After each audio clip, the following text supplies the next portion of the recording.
Hello everyone, welcome back to the channel. Today's video dives into a crisis so severe, so unprecedented, that experts are calling it Iran's zero day. Tehran, a city of over 10 million people, is facing the unthinkable. Its water lines have gone dry.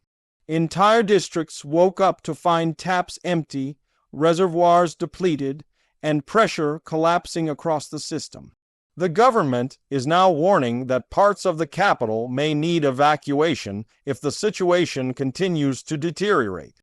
What we are witnessing isn't just a shortage, it's the most extreme water emergency in Iran's modern history. The story of how a megacity runs out of water overnight is both shocking and deeply complicated. Today, we'll break down what happened, why it happened, and what it means for millions of families now standing in lines for tanked water. Tehran has always dealt with seasonal challenges, but this time it's different. This time, the water isn't coming back. The crisis has pushed the entire nation into a moment many hydrologists predicted for years. The moment when demand, mismanagement, and climate change finally collide. People woke up before dawn to the sound of nothing coming from their faucets. At first, many assumed it was a localized issue or a temporary maintenance shutdown. But as hours passed, it became clear that this wasn't a normal disruption. Social media began to fill with videos of crowds gathering around dry public fountains, hospitals struggling to keep their reserves operational, and residents carrying empty containers searching for any source of water. Before officials could even address the public, panic had already begun to spread. Shops selling bottled water sold out instantly. The city's emergency lines were flooded with calls. Uncertainty turned into fear. Officials finally broke their silence with a short, urgent statement. Tehran's main supply lines had suffered a catastrophic failure, and backup reserves were not sufficient to meet even minimum demand. People were told to remain calm while emergency tankers were deployed, but the reality on the ground was far from calm. A city of this size cannot function without water. Families cannot cook, clean, or even hydrate. Schools began closing. Some metro stations reduced services because sanitation systems were failing. Apartment complexes with electric pumps found themselves completely dry within minutes. For those living in the high-rise towers of northern Tehran, the crisis hit hardest and fastest. Iran's water system has been under pressure for decades, but experts say the core problem is not new. Over-extraction of groundwater, outdated infrastructure, a rapidly growing population, and disappearing rainfall have pushed the system to its limits. Tehran relies heavily on dams in the Alborz Mountains, but those reservoirs are now at record low levels. Years of drought combined with rising temperatures have reduced snowpack and rainfall. When the city needs the water most, nature has delivered the least. Add to that aging pipelines, poorly maintained pumping stations, and massive leakage rates, and you have a system barely able to cope even on good days. The zero-day label isn't something officials use lightly. It refers to the moment when a city's water demand exceeds what the system can supply. Cape Town came close several years ago. Mexico City is approaching a similar nightmare, but Tehran is now facing it head-on. A megacity hitting this threshold doesn't just disrupt daily life. It threatens stability, public health, and economic survival. Without water, hospitals cannot sterilize equipment, restaurants cannot operate, factories shut down. Public transit stations become unsanitary, firefighting capabilities collapse. Every aspect of city life depends on water.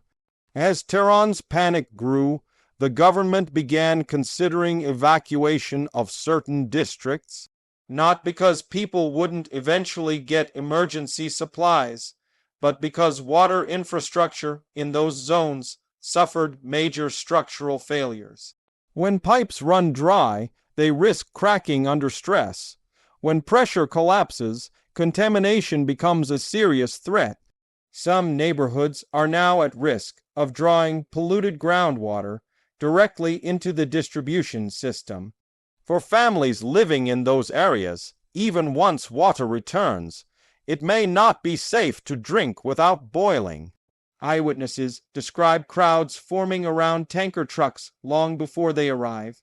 In many cases, lines stretch for hundreds of meters, with people holding plastic bottles, buckets, or whatever they can carry. Police have been deployed to maintain order. While most people remain patient, frustration is growing. The fear of running out of drinking water creates a psychological pressure unlike anything else. Parents worry about their children. Elderly residents struggle in long lines. In several videos circulating online, residents plead for help, explaining that they've gone almost 24 hours without access to clean water. One major concern is how long this crisis will last. Officials initially described the outage as a mechanical failure, but leaked reports suggest the problem is more systemic. A combination of depleted reservoirs and infrastructure collapse. The question now is whether the city can restore pressure quickly, or whether parts of Tehran will remain dry for days or even weeks. A short-term outage can be managed with emergency resources, but a prolonged one becomes catastrophic. Climate change has also played a significant role. Iran's average temperature has risen dramatically over the past 2 decades, and rainfall has decreased by more than 50% in certain regions. Hotter summers and milder winters mean less snowpack feeding the dams. Rivers that once flowed year-round now run dry for months. The resulting stress has forced deeper groundwater pumping, which in turn causes land subsidence. Tehran is sinking in some areas by several centimeters per year. Once aquifers collapse, they do not recover. That means the water that disappeared is gone forever. Another major factor is agricultural consumption. More than 85% of Iran's water goes to farming, much of it using outdated irrigation methods that waste huge amounts. While farms are essential for the nation's economy and food supply, the imbalance leaves cities vulnerable. Tehran cannot store enough water to compensate for poor national water policy, and when shortages hit, they hit cities first. Experts have warned for years that without reforms, Tehran could one day face a severe shortage. Today, those warnings have become reality. As international news outlets begin to cover the crisis, global attention is shifting toward what this means for the broader region. Iran is not the only country struggling with water scarcity. Iraq, Afghanistan, Pakistan, and parts of the Gulf are also facing dwindling reserves. The Middle East is becoming one of the most water-stressed regions on Earth, and Tehran's emergency may be a preview of what other major cities could face in the coming decades. The humanitarian implications are enormous. Once water becomes scarce, everything from agriculture to migration to political stability is at stake. Inside Tehran, everyday life is now centered around finding water. People are filling bathtubs and buckets whenever they get even a small amount of pressure. Those with wells or private storage tanks have become lifelines for neighbors. Schools are urging parents to keep children at home until water access stabilizes. Hospitals are prioritizing critical care areas and rationing every liter. Several dialysis patients have reported delayed treatments. In the heat of Tehran's late season, dehydration becomes a real danger, especially for vulnerable populations. Businesses are struggling too. Bakeries cannot operate without water. Factories producing essential goods have paused production. Restaurants and cafes have closed temporarily. Even construction sites are halting work because water is required for cement mixing and dust control. The economic impact, even within just 24 hours, is massive. Every hour that passes without restoration deepens the financial damage. Government responses have included emergency tankers, ration distribution centers, and mobile filtration units in heavily affected areas. But the scale of the crisis is overwhelming. A city this large cannot be supplied indefinitely by trucks. Public trust is also fragile. Many residents feel they were never informed about the true severity of the situation.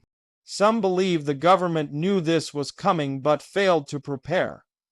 Others argue that decades of ignoring expert warnings have finally caught up with the country.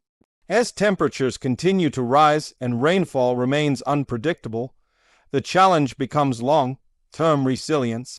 Iran needs massive investment in water recycling, desalination, modern irrigation, and leak reduction.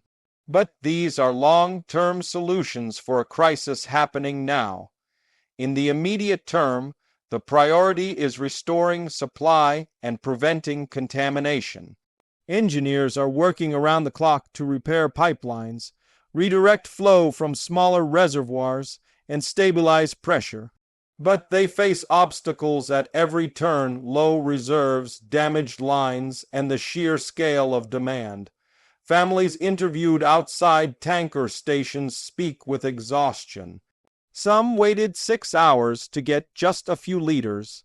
Others walked miles because their neighborhood had no distribution point. One mother described boiling water from a nearby construction tank out of desperation. Another resident explained that he had used the little water he had left just to keep his elderly father hydrated. These human stories illustrate the severity of the crisis beyond numbers or technical explanations. There's also growing concern about sanitation. Without water, garbage cannot be properly cleaned, public toilets become unusable, and disease risks increase. Outbreaks of gastrointestinal illnesses are a possibility if the crisis continues. The government has urged people to boil any water they collect from non-official sources, but many lack the resources to do so effectively. This adds another layer of urgency to an already dire situation. Despite the chaos, moments of unity have emerged. Neighbors sharing whatever water they have, volunteers distributing bottles to the elderly, and communities organizing local refill points show that solidarity remains strong. But goodwill alone cannot solve a crisis of this magnitude. Millions of lives depend on fast and coordinated intervention. The longer the system stays down, the harder recovery becomes. Experts warn that even when water returns, it may not return evenly. Some neighborhoods might see pressure restored within a day or two, while others might wait much longer. Areas at higher elevation will struggle the most because pumps require stable pressure. Leaks and ruptures in the system will create delays. Contamination checks must be performed before allowing full flow. All of this means the crisis won't simply vanish once reservoirs are tapped again. The term 0 day is terrifying because it symbolizes the endpoint of a long trend, a moment when shortages are no longer distant warnings but present reality.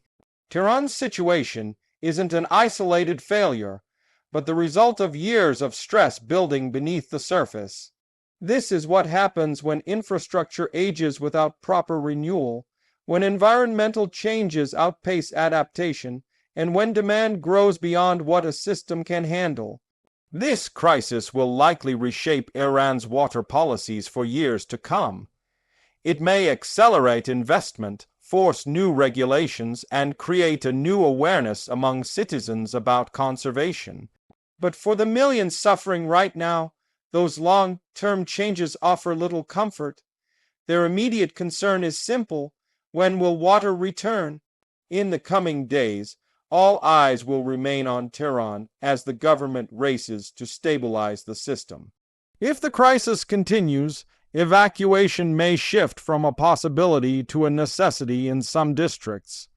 And if rainfall fails in the upcoming season, the situation could become even more severe. Water is the foundation of life, and Tehran is confronting what life looks like without it. As always, we will continue to monitor the situation and bring you updates as they come. If you found this breakdown helpful, please share this video so more people understand the seriousness of what is happening. Thank you for watching and stay safe.